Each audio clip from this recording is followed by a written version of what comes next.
नमस्कार, मैं योगेश राणा। अरविंद केजरीवाल के गले तक सीबीआई का पंजा पहुंच गया है। उनको पूछताछ के लिए बुला लिया गया है। अब केजरीवाल दिल्ली के शराब कानून मामले में निपट जाएंगे, वो जेल जाएंगे या फिर वो इसको अपनी ताकत बनाकर आगे बढ़ जाएंगे, यह तो पता नहीं। लेकिन मुझे मौजूदा दौर में एक बात याद आ रही है, अन्ना हजारे की एक बात। उन्होंने यह बात 2013 में कही थी। मैं ये कहता हूं कि आप भाजपा की बातों पर भी भरोसा मत कीजिए, आप केजरीवाल की बातों पर भी भरोसा मत कीजिए। आप सीबीआई और ईडी को लेकर यह मान लीजिए कि वो केजरीवाल को नरेंद्र मोदी के कहने पर घेर रही है। आप सभी को संदिग्ध मान सकते हैं, लेकिन आप अन्ना हजारे की बात पर तो भरोसा कर ही सकते हैं, क्योंकि उनका जो आंदोलन रहा है भ्रष्टाचार के खिलाफ, इतना तो भरोसा पैदा ही होता है कि अन्ना हजारे सही बात कहते ही होंगे। अन्ना हजारे की बात पर आने से पहले यह समझे कि केजरीवाल द्वारा बोली गई एक लाइन क्या कह रही है, उनके बयान का एक हिस्सा क्या कह रहा है। केजरीवाल ने प्रेस कॉन्फ्रेंस में एक बात कही। केजरीवाल ने कहा है, अगर केजरीवाल भ्रष्ट है तो देश में कोई ईमानदार नहीं है। यह कमाल की बात है। केजरीवाल खुद को ईमानदार साबित करने के लिए देश के हर नागरिक को बेईमान कैसे कह सकते हैं। लेकिन मैं तो बात कर रहा था अन्ना हजारे की। अरविंद केजरीवाल पर आर्थिक भ्रष्टाचार का पहला आरोप खुद अन्ना हजारे ने ही लगाया था। अन्ना हजारे ने कहा था कि अरविंद केजरीवाल लोकपाल आंदोलन से प्राप्त धन का इस्तेमाल अपनी राजनीतिक पार्टी को चलाने के लिए कर रहे। अन्ना हजारे ने इसको लेकर एक चिट्ठी भी लिखी थी। यह चिट्ठी आज भी इंटरनेट पर थोड़ी सी सर्चिंग से ही मिल जाती है। उस समय की कई खबरों में यह चिट्ठी संलग्न की गई है। आप इंटरनेट पर इसको बहुत ही आसानी से ढूंढ और पढ़ सकते हैं। मैं फिर कहता हूं कि आज अरविंद केजरीवाल कह रहे हैं कि अगर वो भ्रष्टाचारी है तो दुनिया में कोई ईमानदार नहीं हो सकता है। यह समझ में ना आने वाली भाषा है। कोई खुद को ईमानदार कहने के लिए देश के हर नागरिक को बेईमान कैसे कह सकता है। मैं कहता हूं कि केजरीवाल और उनके मंत्रियों ने कोई शराब घोटाला किया है या नहीं किया है, यह तो जांच पूरी होने के बाद ही पता चलेगा। लेकिन यह तो एक सच है कि भ्रष्टाचार को मिटाने का झंडा उठाकर राजनीति में आए केजरीवाल आज चारों ओर से भ्रष्टाचार के आरोपों से गंभीर तौर पर सने हुए दिख रहे। इस देश में आज भी अदालतें स्वतंत्र है। हाल ही में सुप्रीम कोर्ट ने केंद्र सरकार को लेकर कई सारी सख्त टिप्पणियां की है। इससे यह तो माना ही जा सकता है कि अदालतें आज भी स्वतंत्र है और वो फैसले लेती है, सरकार के खिलाफ भी लेती है। इसीलिए आप यह नहीं कह सकते कि देश में सब कुछ नरेंद्र मोदी के रिमोट से चल रहा है।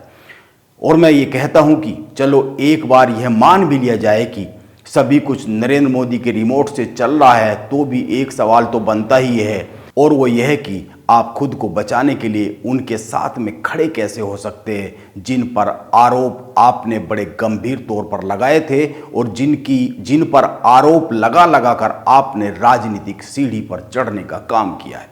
केजरीवाल आज कपिल सिब्बल की इंसाफ के सिपाही मुहिम का समर्थन कर रहे, लालू यादव के खिलाफ सीबीआई की रेड का विरोध कर रहे, मुलायम सिंह यादव के बेटे के साथ गठजोड़ की बात कर रहे हैं। लेकिन आप याद कीजिए, जब केजरीवाल देश के भ्रष्ट नेताओं की बात किया करते थे तो उनमें सबसे ऊपर लालू प्रसाद यादव का नाम ही लिया करते थे।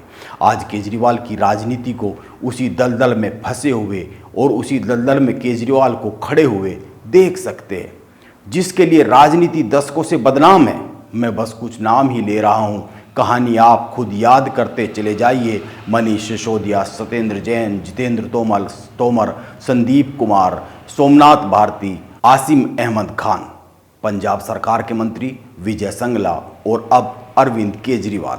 हो सकता है मुझसे कुछ नाम छूट गए हो, लेकिन ये नाम दो बातों की ओर तो साफ साफ इशारा करते ही है। एक, राजनीति अगर वाकई इतनी बुरी चीज़ है जिसको अपनाने भर से एक ईमानदार आदमी को भी भ्रष्ट कर सकती है, तो फिर कोई राजनेता राजनीति के जरिए जनता की भलाई कैसे कर सकता है। और दूसरी बात, अगर अरविंद केजरीवाल निर्दोष है तो फिर वो अपनी ऊर्जा का इस्तेमाल अदालतों में खर्च करे, इंसाफ मिलेगा ही। लेकिन मैं अंत में एक बात और कहना चाहूँगा, पता नहीं आप मेरी बात से कितने सहमत होंगे। आज अरविंद केजरीवाल और उसके मंत्रियों पर ऐसे गंभीर भ्रष्टाचार के आरोप लग रहे हैं जो कभी आरजेडी और समाजवादी पार्टी जैसी बदनाम पार्टियों की सरकारों और उनके मंत्रियों पर भी नहीं लगे।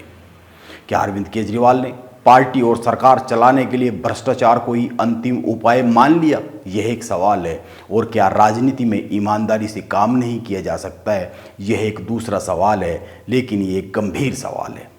आप एक बात पर और ध्यान दीजिए, 2011 में जब भ्रष्टाचार विरोधी आंदोलन शुरू हुआ तब अरविंद केजरीवाल और मनीष सिसोदिया अलग अलग हुआ करते थे। दोनों अपना अलग अलग एनजीओ चलाया करते थे, लेकिन जब आंदोलन रंग लाने लगा तो दोनों करीब आ गए।